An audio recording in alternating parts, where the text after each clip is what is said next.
Alors, moi je distingue deux sortes d'utopies. Ce que je pourrais appeler grossièrement la bonne et la mauvaise utopie. La mauvaise utopie, c'est l'utopie qui pense réaliser une société parfaite, harmonieuse, où le bonheur de chacun est lié au bonheur de tous.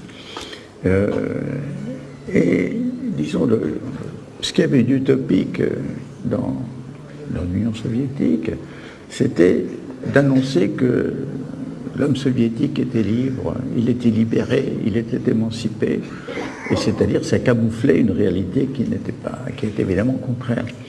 Alors, mais la bonne utopie, c'est avoir l'idée que des choses qui ne sont pas possibles actuellement seraient théoriquement possibles.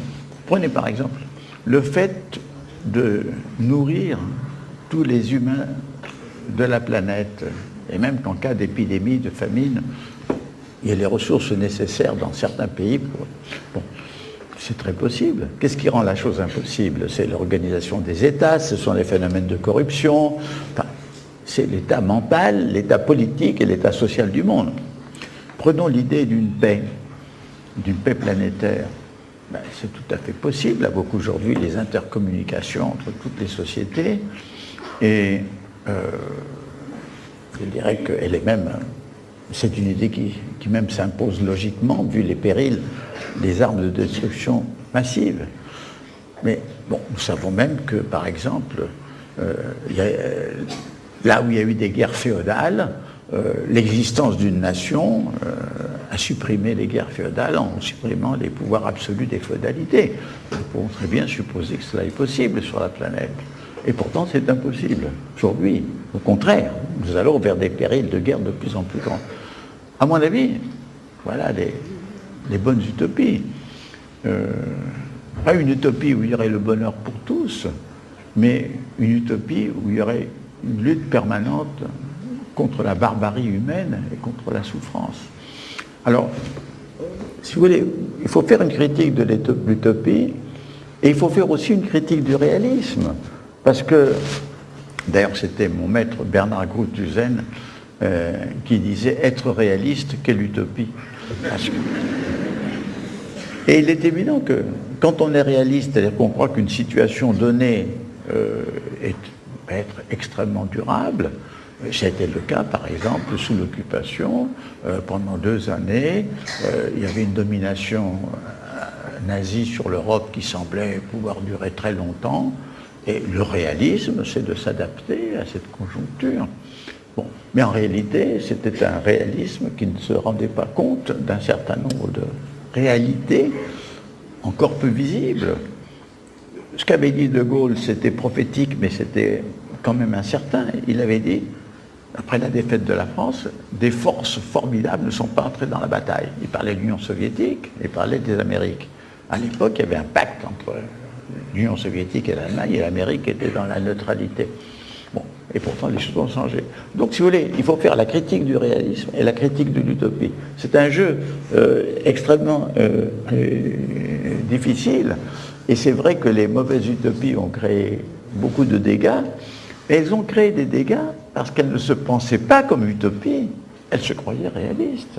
Hein, et dans le fond, il faut savoir, c'est très difficile à dire, parce que, par exemple, la prolongation de la vie humaine, enfin, une prolongation au-delà, disons, des 80, 100 ans, que semble une chose impossible, c'est contraire à tout ce qui est biologique.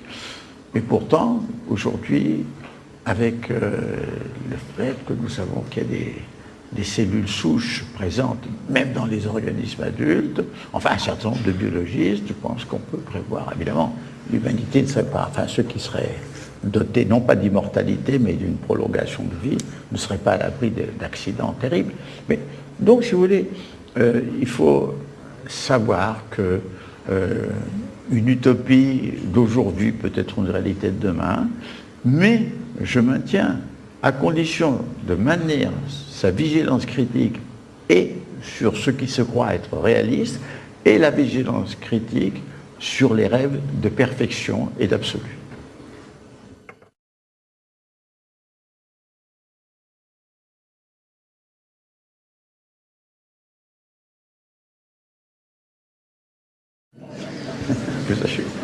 Ben, écoutez, je crois que nous allons peut-être commencer à le comprendre, peut-être tardivement. Nous préparons deux types de catastrophes. L'une qui vient, si vous voulez, de la dissémination et multiplication des armes de destruction massive, premier chef nucléaire, processus qui est loin d'être stoppé, et processus qui est lié à l'aggravation des tensions planétaires, y compris ce début de guerre de religion ou de guerre de civilisation que nous essayons d'éviter, mais nous ne savons pas si nous réussirons à l'éviter. Donc, il est certain que nous préparons un type de catastrophe tel qu'il n'en ait pas existé dans l'histoire, vu les capacités de destruction qui existent dans des conditions délirantes qui ont existé, certes, mais pas exactement les mêmes. Si à l'époque des croisades et des guerres de religion, il y avait la bombe atomique, on n'en serait pas là, on n'en serait pas arrivé jusqu'à nous. Bon.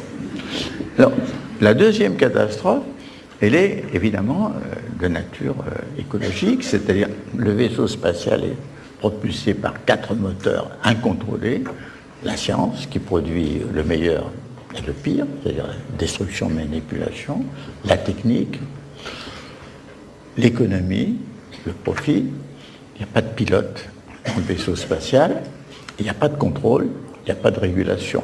Et donc, on va là aussi, pas seulement vers la catastrophe nucléaire, guerre, mais vers une catastrophe qui est liée à la dégradation de notre biosphère, laquelle va entraîner une dégradation généralisée de nos vies.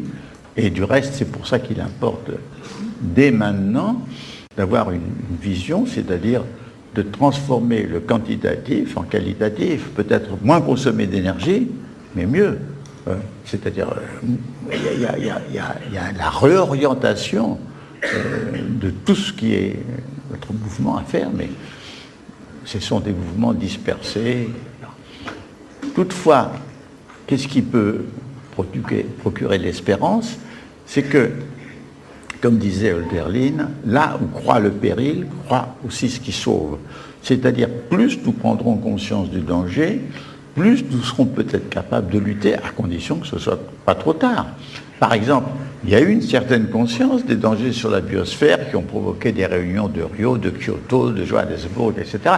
Malheureusement, la conscience n'était pas assez forte et n'a pas conduit à un système qui puisse imposer à toute la planète une façon de réguler ce problème avec équité, parce qu'on ne peut pas avoir les mêmes traitements pour les pays dits développés et pour les pays qui sortent d'un état qu'on appelle dit de sous-développement. Bon. Alors, donc, voici un peu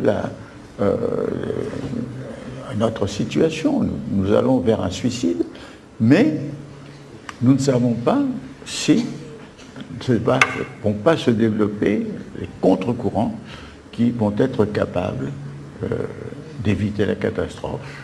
Et c'est parce que éviter la catastrophe fait partie de l'improbable, et c'est parce que, comme je l'ai dit, l'improbable arrive quand même de temps en temps dans l'histoire, que je maintiens la fenêtre d'espérance.